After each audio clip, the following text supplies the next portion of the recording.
Hey guitar, I'm going to do a tutorial now for you on the first chord I'd like for you to learn.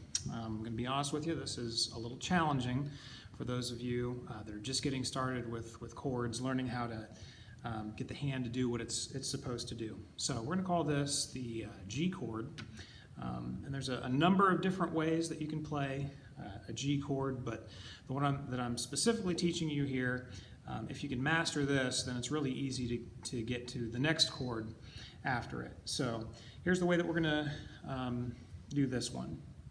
So I'm looking at the high E string, that note right there. We're going to take our pinky finger and using the tip of that finger, push down on the high E string 3rd fret. Then you're going to use your ring finger and on the same fret, push down on the B string. Okay, so you can see both of those fingers are on the 3rd fret and just those top 2 strings. Now, the next thing you have to do is a bit of a stretch. So you're going to take the middle finger, go to the complete opposite side of the neck on this low E string, and that's going to be the 3rd fret as well. So all 3 of those fingers are 3rd fret. Notice the way that I have my hand bent here. There's a little bit of curvature to that knuckle. I'm not doing it flat. If I do it flat, then strings aren't going to sound right. So it's got to be tips of the fingers, a little bit of curvature here. The last thing I'm going to do is I'm going to take my index finger and I'm going to push down on the A string 2nd fret, as you'll see right there. Okay? So now, to practice getting all these notes out, and I know this is going to feel a little bit uncomfortable for you when you get started, but it's just part of how it goes. You got to push nice and hard, tips of the fingers, thumb in the back, middle of the neck. To practice getting this to sound right, you're going to do each string.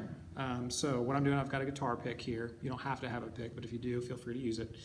We're going to arpeggiate, so that's touching each string, isolating it. So here's the bottom note.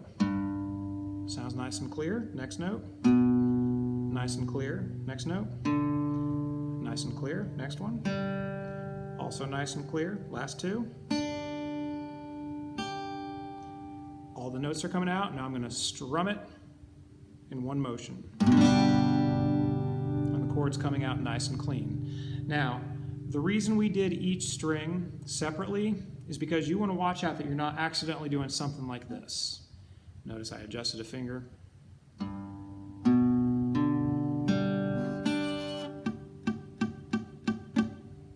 not pushing right. I've got a finger that's plugging the top note here. So you got to make sure you're using the tips of the fingers. Check each string. I can also do that with the thumb. Like I said, you don't have to have a guitar pick. And watch out that you're not getting any kind of noise like this. Tips of the fingers.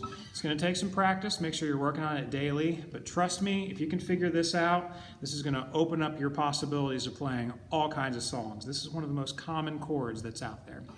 Good luck. Look forward to hearing you guys demo this with your assignments this week.